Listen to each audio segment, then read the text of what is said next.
Welcome back, friends. Today I'm talking about menopause and all the influencers, what to believe.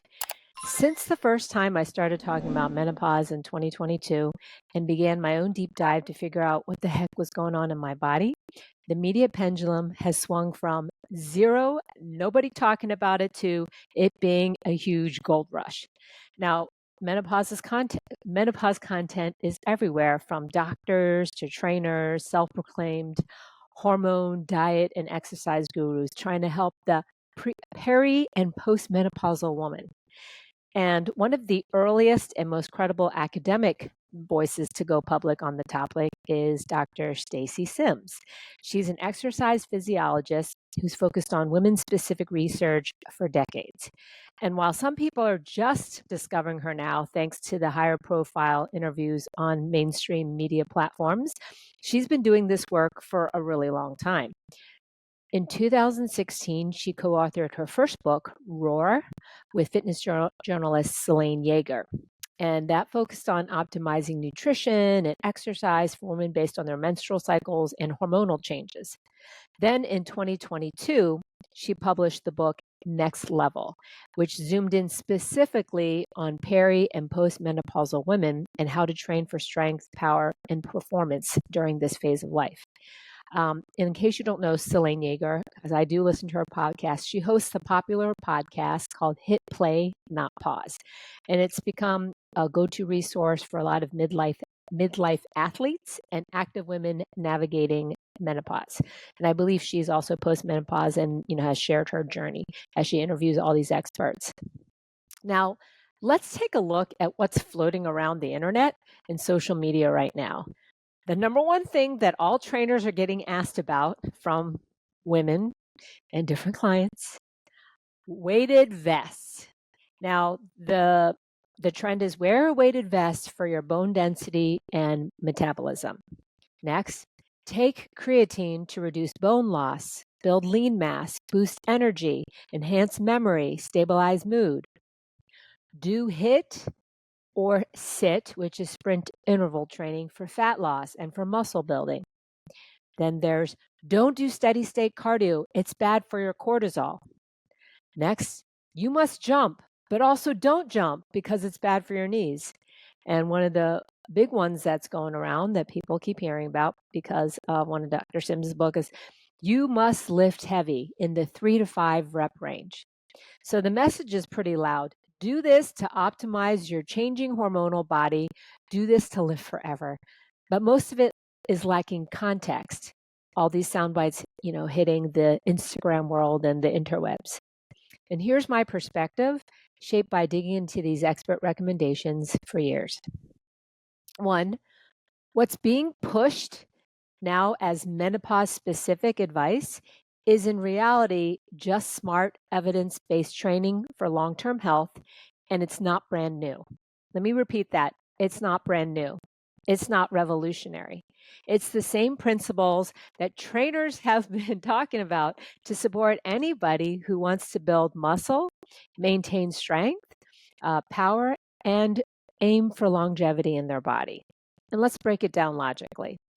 So let's just say you had all the time in the world so that you could do all the training that you could. You would include strength training at least 2 times a week for at least 30 minutes, which is literally the World Health Organization and the CDC, that's the Centers for Disease Control. It's their guidelines for all adults 18 or older to reduce disease risk. Next, cardio training, both steady state and high intensity intervals, because heart disease is still the number one killer of both men and women. Impact-based work like jumping or plyometrics to help your bones adapt to ground forces and reduce fracture risk. And lastly, power and reactivity training, because aging muscles lose type 2 fibers, and those are the muscle fibers responsible for speed and quick response. If we stop using them, we lose them. And just think of when you imagine an elderly person, the 2 qualities that probably come up physically is frail and slow. Slow is related to power or reactivity training. Now, None of that is menopause specific. It's human specific. And what changes in midlife is often not what we need, but the reasons why we need it. So the priority of why. So let's talk about the trends right now. Weighted vests. I say that with an eye roll, and every trainer I know is rolling their eyes. Yes, people in CrossFit or military training do use weighted vests to make already hard workouts harder. But let's look at this logically. You don't even need the research on this. If a friend told you, I just got diagnosed with high blood pressure and they don't normally work out, and then their doctor told them they needed to make lifestyle changes, which would you tell them to do? You need to wear a weighted vest. Or would you say, you need to start exercising twice a week consistently? Weighted vests are extras, not foundations. Foundational strength training and consistent exercise will always produce more meaningful long-term results than walking around in a weighted vest. Let's go to trend number 2 that's going around online, creatine. I take it, and it can help with strength, brain health, muscle maintenance. But again, would you recommend it to someone who isn't even lifting yet? Creatine's benefits are so small compared to simply getting consistent with strength training. It's like putting seasoning on a meal that hasn't been cooked. If you lift regularly and forget your creatine on some days, are you doing something wrong?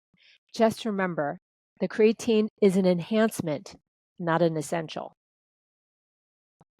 So let's go down and break it down into the core. Core truth. What's always been good for us hasn't changed.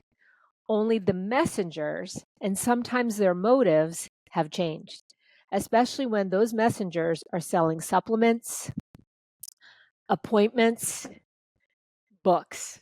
So when you're bombarded with headlines and hot takes, ask, does this sound like foundational advice? Is this sustainable? Or is it just a shiny add-on to get clicks and sell products? If you're strength training regularly, you're doing both cardio, the steady state and high intensity work, you're occasionally incorporating some impact and speed work, you're sleeping, recovering, and nourishing yourself, you're doing the things that matter the most, whether you're 25, 45, or 75. Everything else, it's just seasoning. Thank you again for tuning in this week, and I look forward to chatting with you next week. And if you haven't already, don't forget to leave me a review. It's really helpful to help have people find me. Thanks again. I'm Coach Tina. For more information about how to work with me, head to ironstrongfitness.com and send me a message. I'll see you next time.